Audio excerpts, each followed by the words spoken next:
La lourdeur apparente de cette fraiseuse à commande numérique cache en réalité la souplesse d'un outil parfaitement docile, capable de sculpter des blocs de résine synthétique pour en extraire des formes de carrosserie en tout point fidèles à la pensée créatrice des bureaux d'études.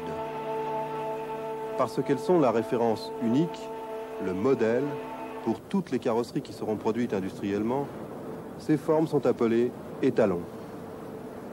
Elles ont en quelque sorte leur pavillon de Sèvres ici à la Sogam, moyenne entreprise de la banlieue parisienne, où elles sont réalisées et conservées. 170 personnes travaillent dans cette société d'outillage général appliquée aux moules et modèles, autrement dit Sogam, filiale d'Automobile Citroën et l'une des composantes de sa direction des équipements industriels.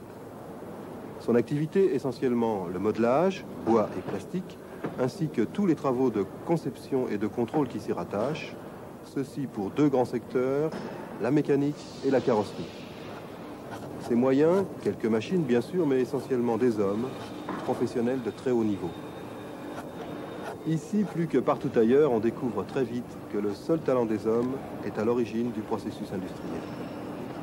Avant que le métal puisse être coulé, avant que la tôle puisse être mise en forme, il a fallu réaliser ces modèles en quelque sorte à la main, sans autre outillage que ses compagnons traditionnels de l'artisan, la gouge, la lime, le ciseau. Là est l'étape originelle où tout est entre les mains du professionnel, seul, devant son plan et devant la matière. Grâce à son intelligence, à son imagination, à l'acuité de son regard et à son habileté manuelle, l'abstraction du plan pourra prendre corps dans l'espace. L'utilisation de plus en plus fréquente de matériaux synthétiques, peut-être moins nobles mais plus stables que le bois, requiert elle aussi beaucoup de finesse et de minutie dans le travail. Lorsque l'on se situe en amont de la fabrication de série, il va sans dire que la précision est une obsession et le contrôle une activité essentielle. Ici, grâce au travail de véritables ouvriers, au sens propre du terme, ce que les ingénieurs ont imaginé devient enfin réalité concrète et palpable. Écoutez et regardez plutôt ce compagnon. C'est Alain Launay, il vient d'être promu meilleur ouvrier de France. Quelle est votre profession, monsieur Launay? Modeleur, mécanicien bois. Quelle formation avez-vous suivi pour devenir un professionnel d'un tel niveau? J'ai dans un premier temps fait 3 années d'études pour obtenir un CAP d'ébéniste et j'ai fait une formation d'1 an pour obtenir mon CAP de modeleur mécanicien bois. Qu'est-ce que vous ressentez quand vous voyez une voiture? Dans un premier temps, je regarde les lignes, puis j'essaie de comprendre le potentiel de travail qui a dû être fourni pour réaliser une pareille voiture. Et puis ce sont surtout les formes que je regarde, voir si ça file. Vous êtes un amoureux de la forme?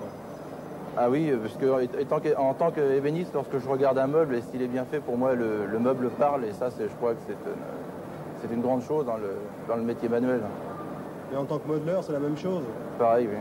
C'est-à-dire que dans le métier de modelage, c'est le gras du doigt qui parle. Parce que dans le meuble ébéniste, c'est l'œil. Nous travaillons pour l'extérieur pour 2 raisons. D'une part, puisque Citroën ne nous l'assure pas complètement, et d'autre part, pour mesurer notre compétitivité. Alors, nos clients sont d'abord Citroën, d'une part, le groupe, bien évidemment, l'industrie automobile avec le groupe Renault, la branche aviation avec la SNECMA, Turbomeca, l'industrie du bien d'équipement, l'électroménager avec Thomson, Arthur Martin, Philips, etc. Alors, on vient de le voir, votre entreprise, c'est presque de l'industrie artisanale, même si c'est un paradoxe, c'est presque artistique comme métier également. Alors, quel est l'avenir de la Sogam et de ce type de travail? Alors, l'avenir est bien évidemment à la commande numérique, mais qui ne prendra qu'une partie de l'évolution, aux matériaux de synthèse qui vont se développer de plus en plus, mais on aura toujours besoin d'hommes pour mener ces 2 techniques qui travailleront avec leur tête et avec leurs mains. Il faudra toujours des compagnons qualifiés pour transformer un plan en une forme. Bien, alors, Pierre Nicolo, c'est un petit peu en marge de la Sogam, mais puisque vous revenez de la foire de Leipzig, je crois qu'on doit en parler. Citroën a signé là-bas un bon accord, c'est le moins qu'on puisse dire. Citroën, effectivement, vient de signer avec M. Ramnel la réception de l'usine de Zwickau-Moselle, qui est un fleuron de Citroën dans le domaine des joints homocinétiques. Et la foire de Leipzig présente d'autres contrats potentiels, notamment celui de Nordhausen, où Citroën sera maître d'œuvre dans le domaine des moteurs et en même temps dans le domaine de la commande numérique avec les centres d'usinage dans le domaine de la machine-outil.